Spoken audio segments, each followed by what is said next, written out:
Welcome back to The Amp. Today we're talking about Davy Jones, A Pirate's Tragedy. Now when I say a pirate's tragedy, I don't mean that he was badly written or that he's a bad character. He's actually one of the best in the series, and many polls will suggest that he's even the best villain of the series, which is exactly why I'm choosing to talk about him first. Among all the other villains, Davy Jones comes out on top.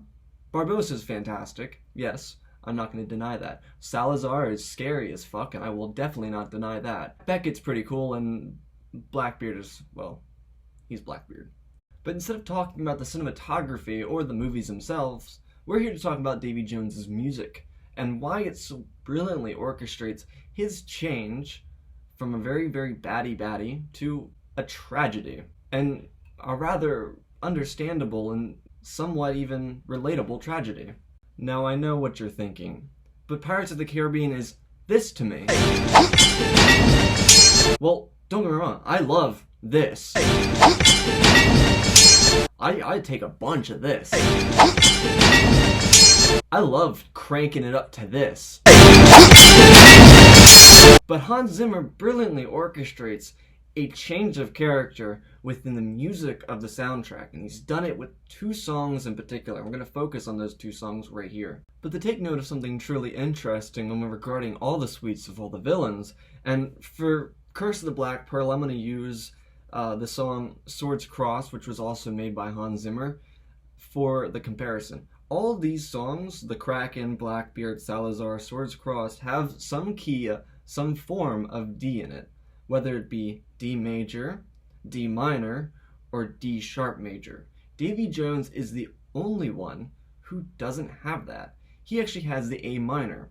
And if you don't know, A minor is relative to the key of C, which means that the original Davy Jones track has no flats or sharps. So what difference does this make? When you talk about the keys of two different songs and how they change and vary, well, you take a song like He's a Pirate.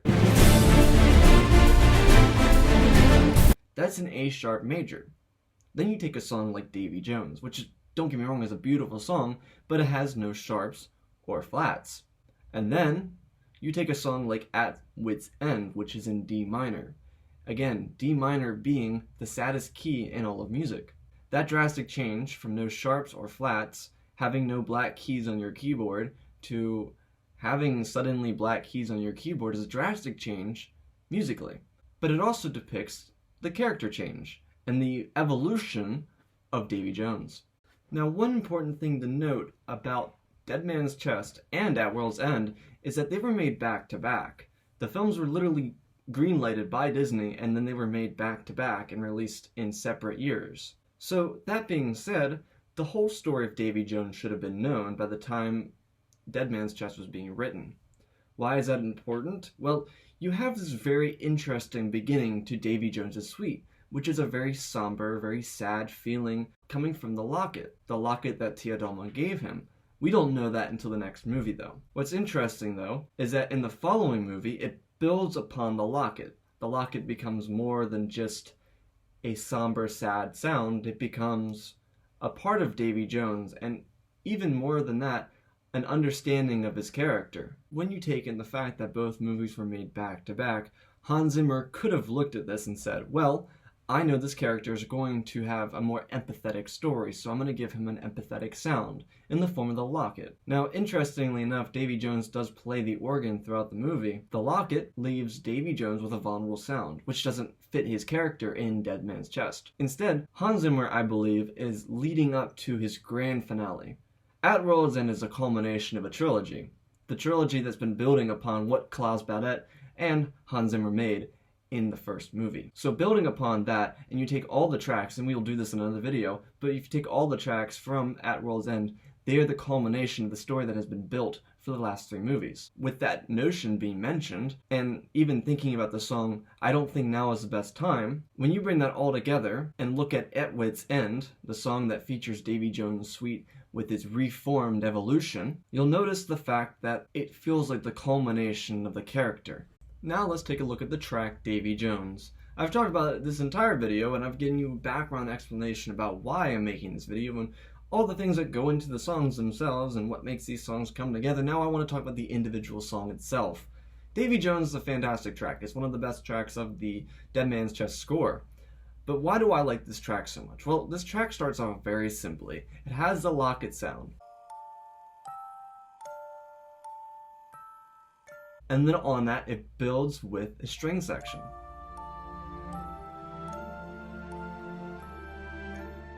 And then finally, you finish the song off with a beautiful, beautifully sounding, powerful sounding organ that blasts through. It's very much Hans Zimmer styled, very bassy, very heavy sounding sound. This song feels powerful.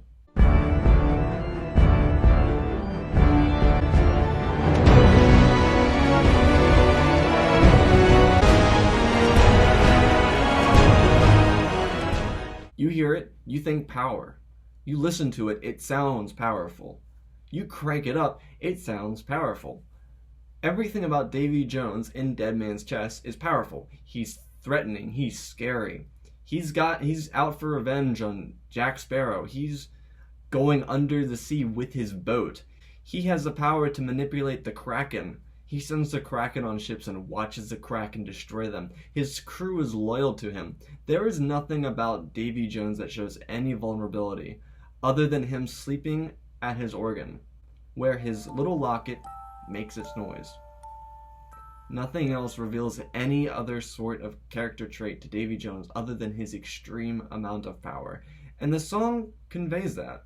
Everything about Davy Jones, even the beginning, conveys a build to power. Even though his job is to be ferrying souls to the afterlife, he has nothing but power.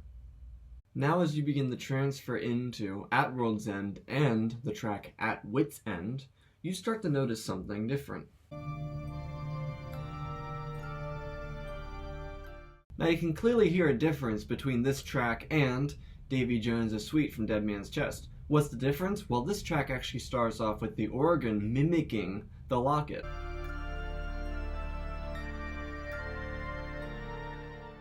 It creates a more dissident, a more emotional sound, and the notes are longer. They're held out longer than that is sudden, as we just heard at the end of Davy Jones' Suite.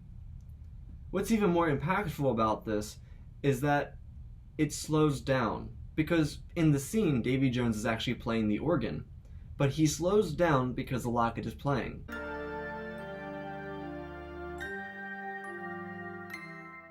And musically, we're hearing Davy Jones's evolution as an emotional character, as a character with lots of emotion, actually.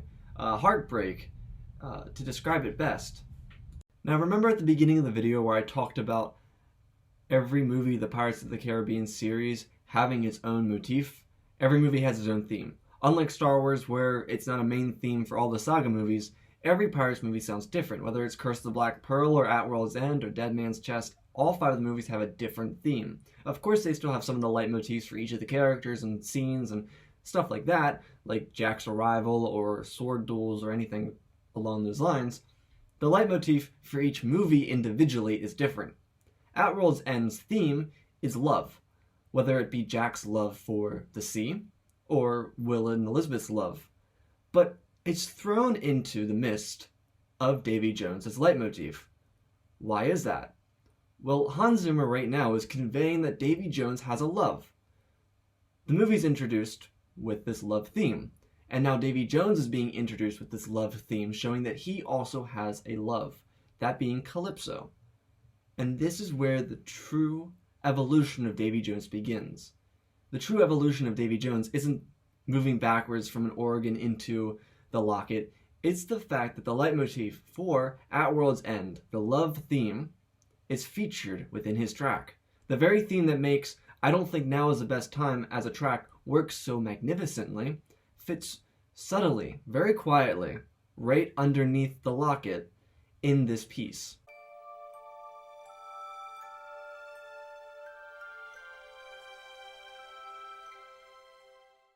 Now Hans Zimmer takes that brilliantly interweaved leitmotif from the At World's End theme away. He takes it away.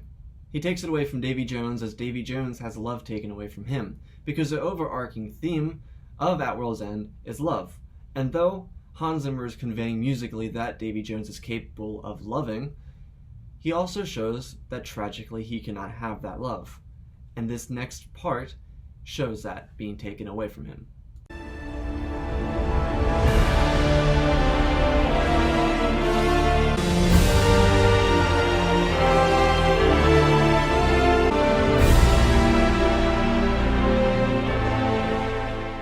And here it is, the culmination of Davy Jones.